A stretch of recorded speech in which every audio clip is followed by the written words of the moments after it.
Not gonna lie, man, this is a lot to take in. It really is. Well, the thing about that is Gardens of the Moon really is just like kind of the hardest one to get into, but just keep pushing through and it'll be worth it, trust me. Oh, okay. All right. That makes sense. Okay. Yeah, trust me, after this, it is smooth sailing. Good God, man. This one's kind of a struggle. I wouldn't say I'm having fun right now. Now, the thing is with Deadhouse Gates, you just got to kind of push through parts 1 and 2, and the second half of the book it's just brilliant. You just got to kind of get there. Trust me. Oh, okay. I see now. I see the formula now. Okay, I got it. All right. Yeah, man, just wait for Memories of Ice. At that point, it is all just like skating downhill. Smooth sailing after that.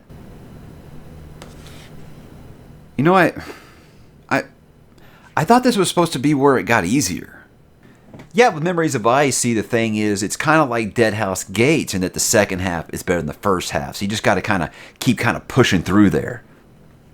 Oh, really? Again? For sure. Just push through, man. Just trust me. By the time you get to book 6, this is all going to make sense. Oh, okay. I got it. Wait. Book what? Book 6?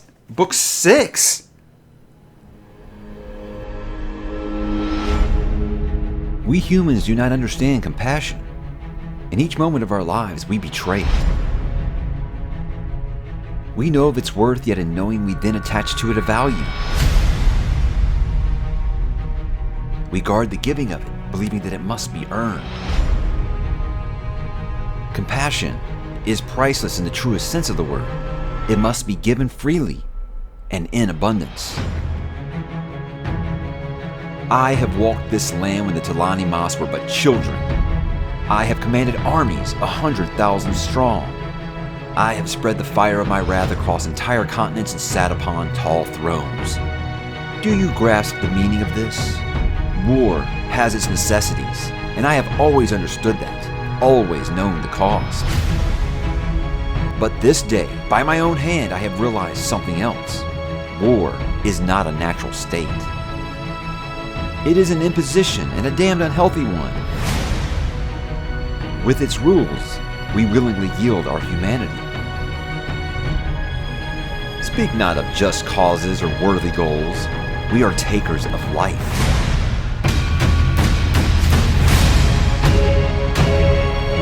Death and dying makes us into children again in truth. One last time there in our final wailing cries. More than one philosopher has claimed that we ever remain children far beneath the intricate layers that make up the armor of adulthood. But of all the weapons that we turn upon ourselves, guilt is the sharpest. It can carve one's own past into unrecognizable shapes, false memories leading to beliefs that sow all kinds of obsessions.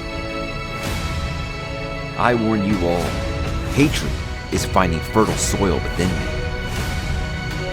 And in your compassion, in your every good intention, you nurture it.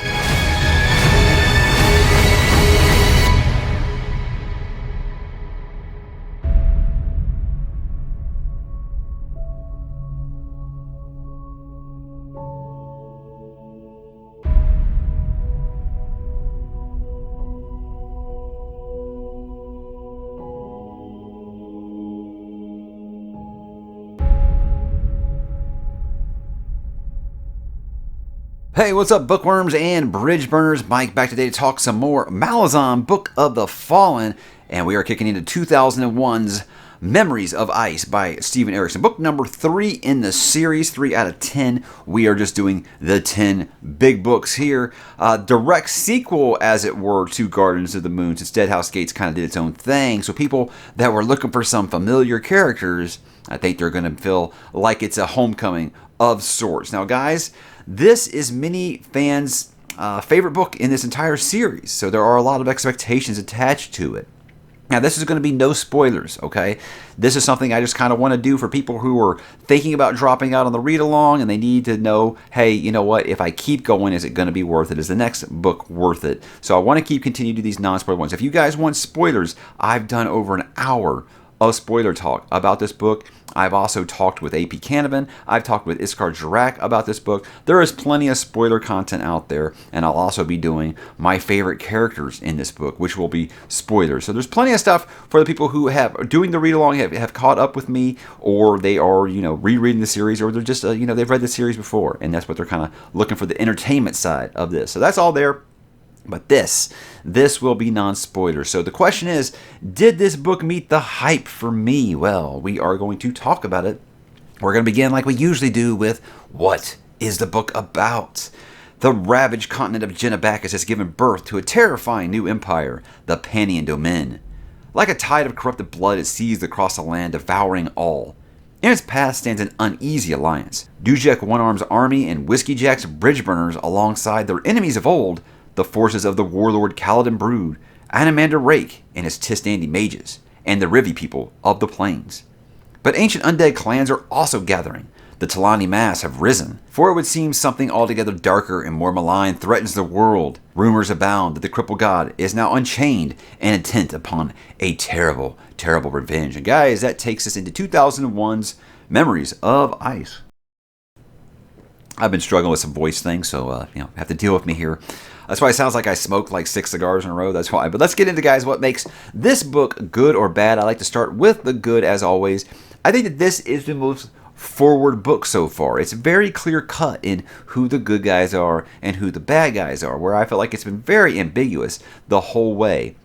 And kind of leaving it open to, maybe there are no good guys in this world, kind of like in that first law kind of way. But with this, I feel like, okay, look, enemy of my enemy kind of thing.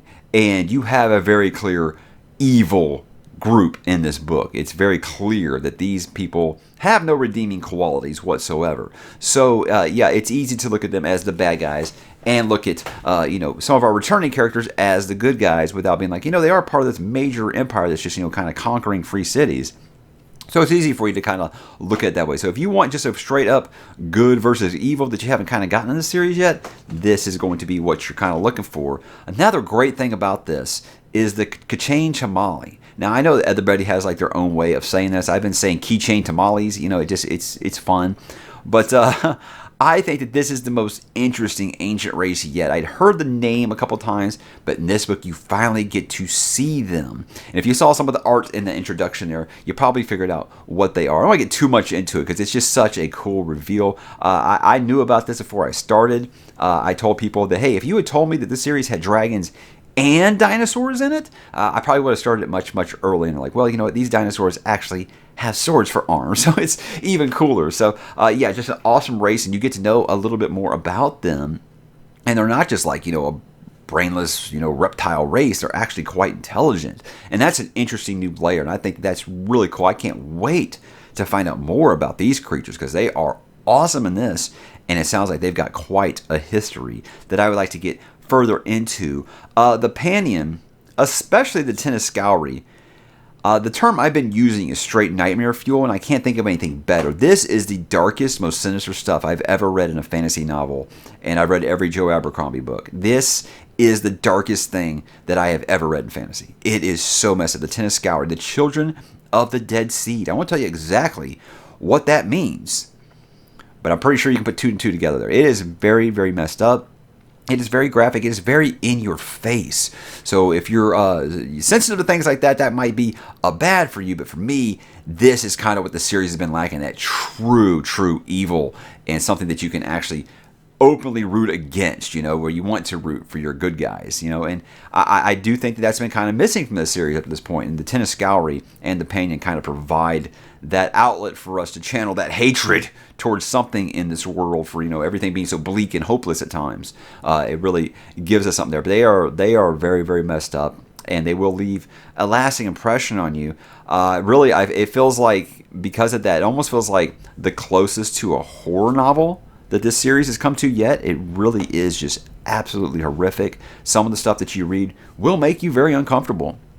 Me being a horror guy, I was all about it, but it can be rough for some people to read. It is very disturbed. It was a couple times where I kind of wanted to be like, Mr. Erikson, who hurt you? Because, oh my God, I can't think how you can think of something like this. I think that something that really got sold hard to me when I started this series, and whenever I use the grimdark phrase, I get pushed back with, well, there's too much compassion in the series. And like I said in Dead House Gates, I didn't think that, because a dog wags its tail, that means that all the billions of people that died, it makes it okay. With this, I feel like it's the first true sense of compassion you get with the character of Eckovian. This is a very, very layered character. And it sounds cliche to keep saying this, but it's something I have never come across in fantasy, kind of what he does with Eckovian in this. Really listen to that spoiler talk if you want to know more about those layers, because I'd really like to keep it vague for you here. But yeah, the introduction to the Grey Swords at first might seem like, oh my god, there's a lot going on here, but it's worth it, trust me. And that leads me to his character development. He continues to develop characters in a way that I'm still getting used to. There was some things that were rough for me. As much fantasy I've ever read, I've never seen an author introduce characters like he does.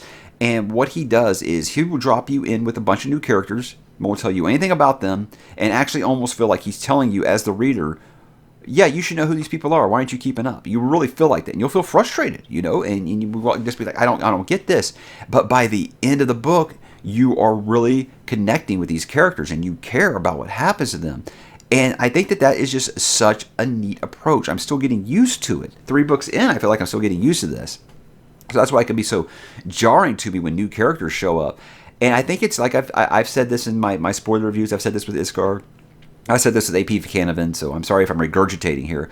But I feel like that's almost like real life. You meet people, and you're not best friends with them right away. You don't know their entire backstory right away. You kind of pick up these things over time, and you learn to care about these people or have an interest in them.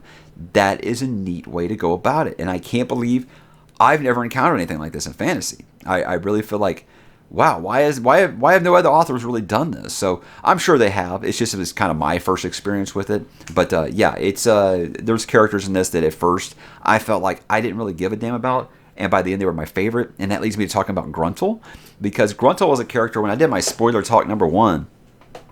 I said that Gruntle was a character I wasn't really that invested in at all. I didn't really have an interest in it. 20 pages later, I was thinking about changing the name of the channel to Gruntle is the Best, because Gruntle is easily top 2 character in this book. I'll get that when I get to top characters. But yeah, he is probably a top 5 character in this universe for me now. Such an amazing arc. And there is a moment in this with Gruntle that you will literally be fist pumping and you almost want to like standing O. It's so awesome. It's something like straight out of a movie. It's so good, so powerful.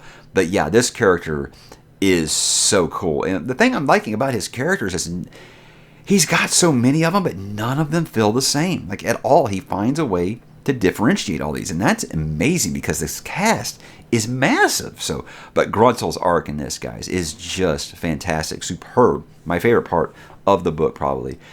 Seeing those characters from Guardians of the Moon again are definitely a good thing.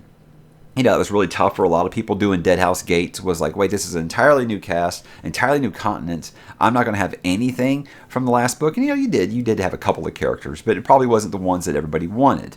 But with this, you get those characters. You get your bridge burners again. You get to see more of Kaladin Brood. You get to see more of Calor. You get to see even more Animander Rake again. So it's a really cool reunion tour, I guess you'd say, with that. But you get to know these characters even better now. You get to see the relationships that they build with one another.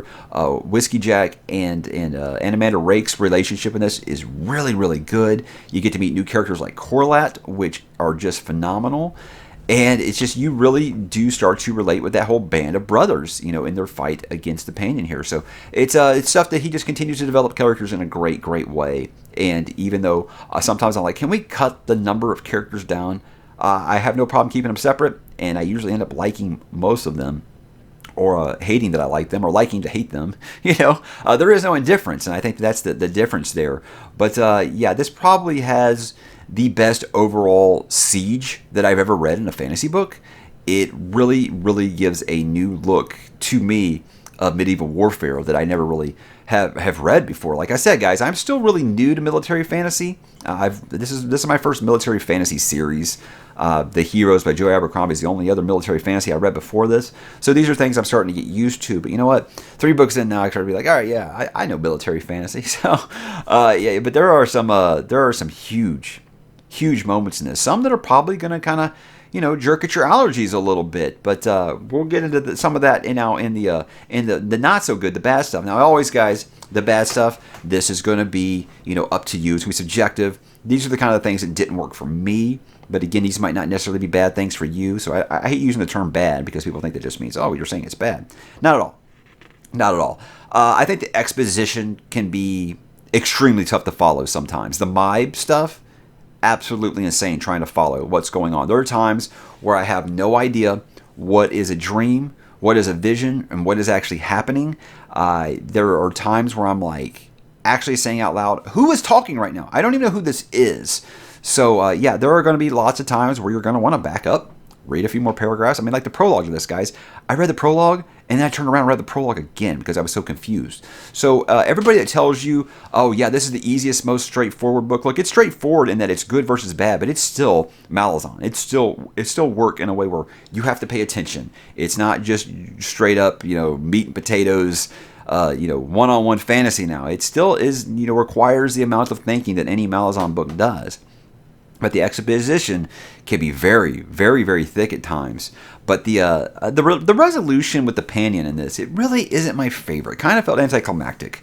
Again, that's something I know is varied. Some people agree, most people disagree, and that's fine. That's fine. We're not all going to agree on these things. I know that compassion is a major theme in this series, so I get it. It's just, I don't know. I feel like it's kind of gone too soon kind of thing. I don't know. I talked about it more in spoilers. I feel like the stakes kind of took a hit in this book. There are moments in this that are kind of cheapened in the end, and there are moments from Dead House Gates that are kind of cheapened a little bit. And that's something that has really gotten a lot of negative pushback from Malazan veterans for me. And you know what? My feelings on these things might evolve over time. Right now, really, all I've said was I'm not going to look at certain things the same way. I'm not going to look at stakes as high as I did before because I feel like there's no real consequences to some of those things now. And again, that might be a hot take. I don't know. It's just my opinion, guys. It's just something that, it's just something I'm not going to do the rest of the way. And you guys can sweet summer child me all you want. And you know what? That might be true.